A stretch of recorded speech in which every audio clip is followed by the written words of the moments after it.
নিচ্ছি আলহামদুলিল্লাহ। আর একটু জোরে বলেন আলহামদুলিল্লাহ। সম্মানিত হাজিরিন, এই মাহফিলের এখানে আজকের আসার কারণে কি লাভ আমাদের না লস হলো, একটা হিসাব আমাদের করা দরকার আছে না? আমাদের থেকে আমাদের মা বাবা যারা দুনিয়া থেকে বিদায় হয়ে গেছেন তাদের লাভটা বেশি হয়েছে। সুবহানাল্লাহ বলেন। সম্মানিত হাজিরিন, জান্নাতীরা যখন জান্নাতে চলে যাবে, জাহান্নামীরা যখন জাহান্নামে চলে যাবে, আল্লাহ রাব্বুল আলামিন যখন সবাইকে জান্নাতি দিয়ে দেবেন, ওই জান্নাতীদের ভিতর থেকে একদল মানুষ আফসোস করবে। সুবহানাল্লাহ বলেন। জান্নাতীদের ভিতর থেকে একদল মানুষ আফসোস করবে। কি করবে? আফসোস করে মালিককে ডাক দিয়ে বলবে, মালিক, আমরা জান্নাত পেলাম, কিন্তু তুমি আমাদের পাশের অমুককেও তুমি জান্নাত দান করে দিলা। রব্বুল আলামিন তার জান্নাতটা তো আমাদের জান্নাতের থেকে অনেক গুণ বড় দেখা যায়,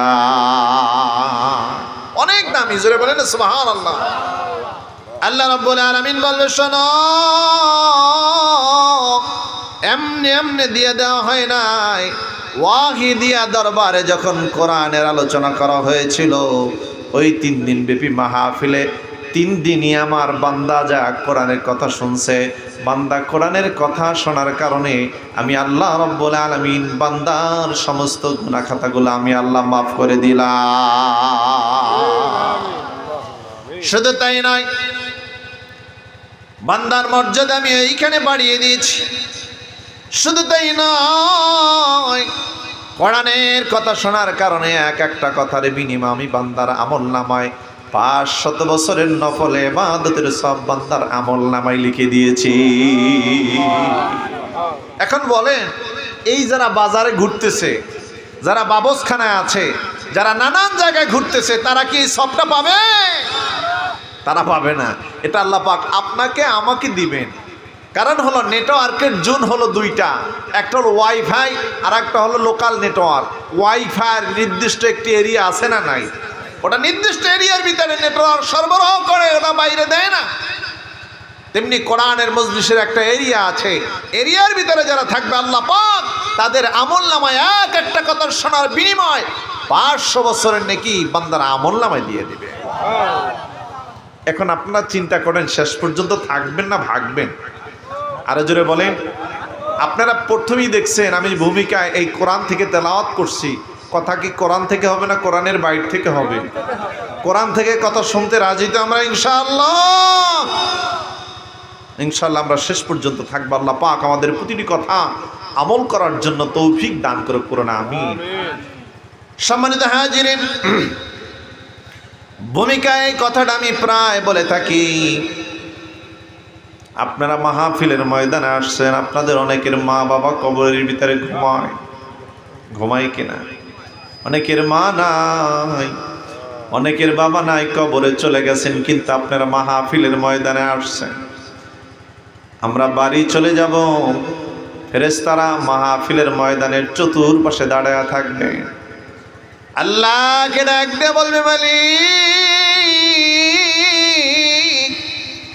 ছোট যখন ছিল এই বান্দারা, যখন কোরআন কি বুঝতো না, আলোচনা কি বুঝতো না, তখন তোমার এই বান্দাদেরকে মা ঘরে বসে বসে সুন্দর করে সাজিয়ে বাবার হাত ধরে ধরে মাহফিলের ময়দানে রওনা করায়া দিয়েছিল। আল্লাহ,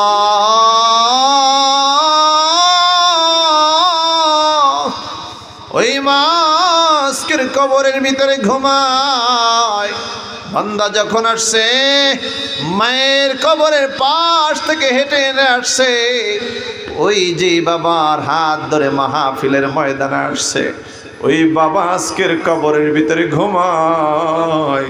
রব্বুল আলামিন মেহেরবানি করে ওই মা বাবার জীবনের গুনাহ খাতাগুলো তুমি মাফ করে দাও। আজকের কোরআনের মজলিসে আসার কারণে আপনার মা বাবার গুনাহগুলো আল্লাহ পাক ক্ষমা করে দিবেন। আর জোরে বলেন না সুবহানাল্লাহ। সম্মানিত হাজিরিন, আল্লাহ রাব্বুল আলামিন বলবে, যা ফেরেশতারা তোমাদের দরখাস্ত কবুল করলাম। বলবে আল্লাহ, শুধু মা বাবার জীবনের গুণাগুলো মাফ করলে হবে না, ওই গুণাগুলোকে তুমি নেকিতে কনভার্ট করে তুমি আমল বানায়া দাও। সুবহানাল্লাহ বলে।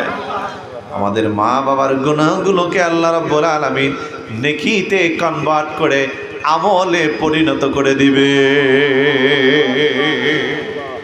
এখন আমরা যারা আসলাম, এই কষ্ট করে বসলাম, আমাদের তো লাভ হইলে হইল, সাথে সাথে আমাদের মা বাবার লাভ হইল।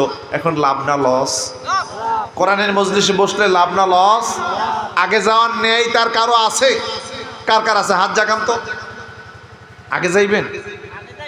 শেষ পর্যন্ত আখিরি মোনাজাত দিয়ে মা বাবার জন্য দোয়া করে এরপর বিদায় নেব। পারা যাবে না? ইনশাআল্লাহ পারা যাবে না? এতটুকু কষ্ট যদি মা বাবার জন্য করা যায়, কিয়ামতের ময়দানে কঠিন মুসিবতের দিনে দৃঢ় বিশ্বাস, মা বাবা আমাদেরকে পরিচয় দিয়ে সৎ সন্তান হিসাবে পরিচয় দিয়ে আমাদেরকে জান্নাতের আমাদের সাথে একসাথে থাকবেন। কি আমাদের মা বাবা একসাথে জান্নাতে থাকি আমরা চাই কি চাই না? জোরে বলেন, চাই কি চাই না? ছোট্ট একটু কথা আপনাদেরকে শোনাই আমি আমার আলোচনায় ঢুকবো। মা কি কষ্ট করে,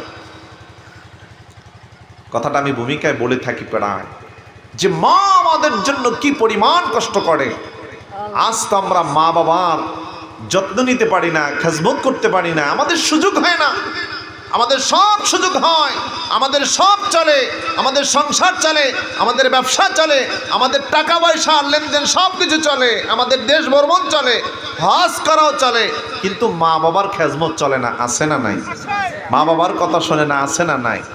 বাবা, আর রিয়াদ পত্রিকার ভিতরে ছোট্ট করে একটা সংবাদ আসছে। সৌদি আরবের একজন বিচারক তিনি যখন সাক্ষাৎকার দিয়েছেন, তিনি বারবার কেঁদেছেন।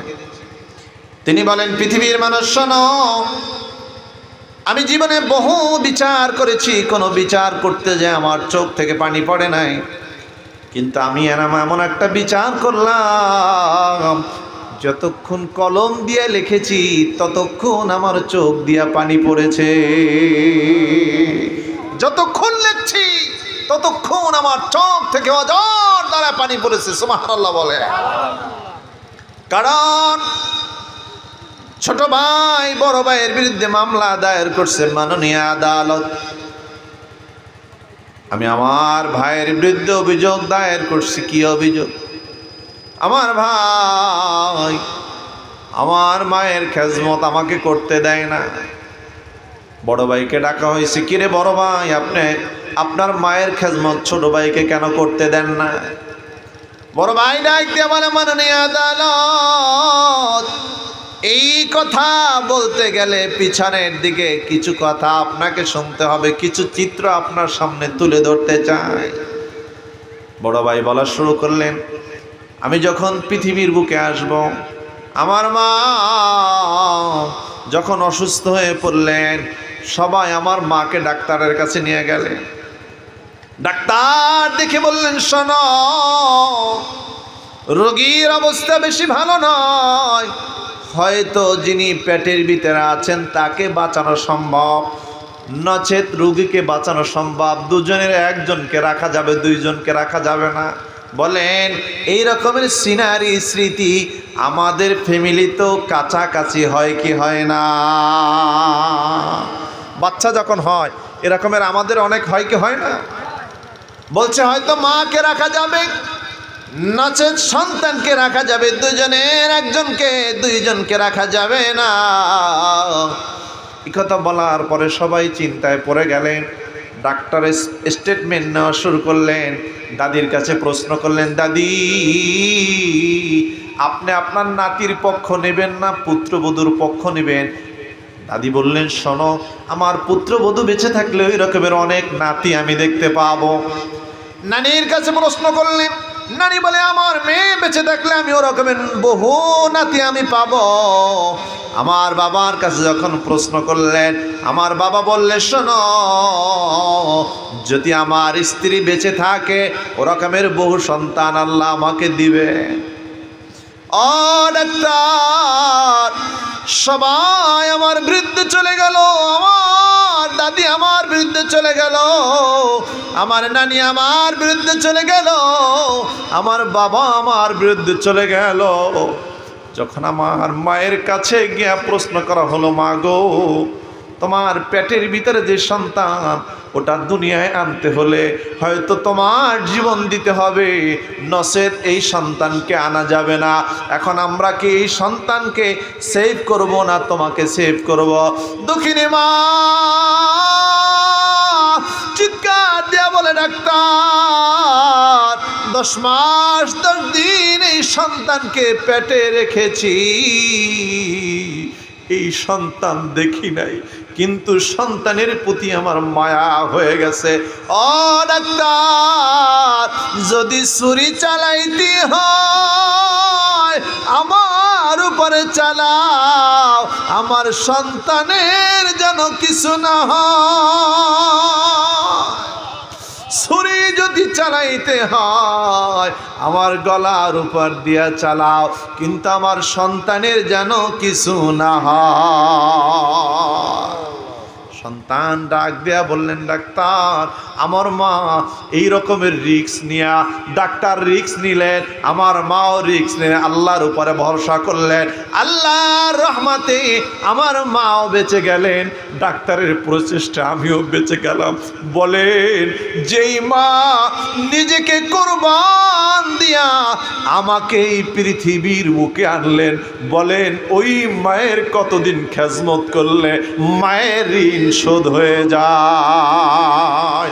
ওগো মা, তুমি এই ধরনের শ্রেষ্ঠ নিয়ামত, তোমারই পদতলে রয়েছে জান্নাত। বলেন ওগো মা, তুমি এই ধরনের শ্রেষ্ঠ নিয়ামত, তোমারই পদতলে রয়েছে জান্নাত।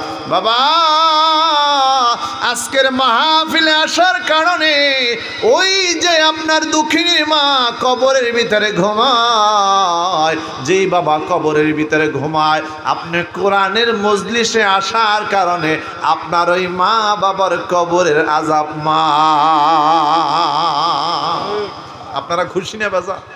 আরো যারা বলেন খুশি না বাজা? এজন্য শেষ পর্যন্ত আখিরি মোনাজাত দিয়া যাব ইনশাআল্লাহ। মা বাবার জন্য 2 ফোঁটা চোখের পানি যদি ফেলে আপনি মা ত্যাগ করেন, আমাদের বিশ্বাস আমাদের মা বাবাকে আল্লাহ পাক তাদের জীবনের গুনাহগুলো মাফ করে দেবেন। বলুন আমিন। সম্মানিত হাজিরিন, কোরআনুল কারীমের 13 নম্বর পারা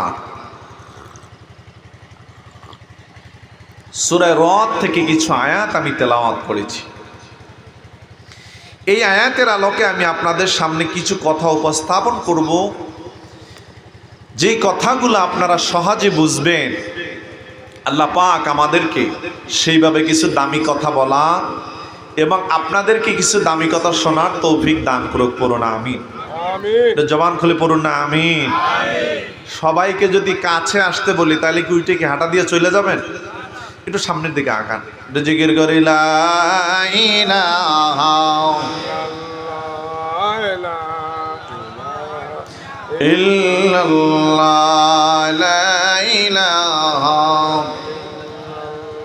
ইদরে আপনি বরাহিম কি तलाश में है सनम कदा गुज़िया ला इलाहा इल्लल्लाह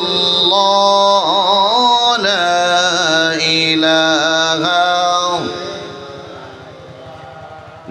ला इलाहा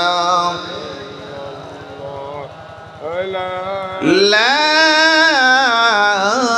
ইলাহা ইল্লাল্লাহ মুহাম্মাদুর রাসূলুল্লাহ। আল্লাহ রাব্বুল আলামিন এই কোরআনুল কারীমের ভিতরে কিছু মুমিন ব্যক্তির 9টা গুণের কথা বলছেন। কয়টা গুণের কথা বাবা? কারা মুমিন, প্রকৃতপক্ষে কারা বুদ্ধিমান, এই বুদ্ধিমানদের 9টা গুণের কথা আল্লাহ পাক এই আলোচনার ভিতরে, আয়াতের ভিতরে আল্লাহ পাক বর্ণনা করছেন। আমরা শুনবো ইনশাআল্লাহ, দেখবো এই গুণ কয়টা আমাদের ভিতরে আছে কিনা। সকলে আমার সাথে তেলাওয়াত করুন, আউযু বিল্লাহি মিনাশ শাইতানির রাজীম। বিসমিল্লাহির রাহমানির রাহিম। আফামান ইয়া'লামু আন্নামা উনজিলা ইলাইকা মির রাব্বিকাল হক মির রাব্বিকাল হক কামান হুয়া আ'মা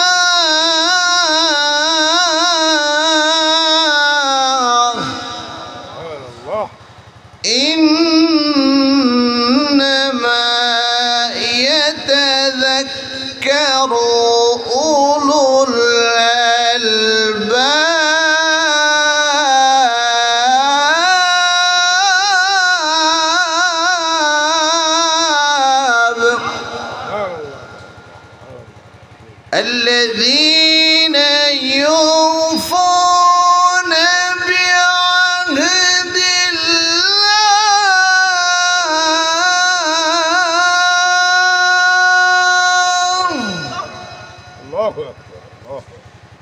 الذين يوفون بعهد الله ولا ينقضون الميثاق।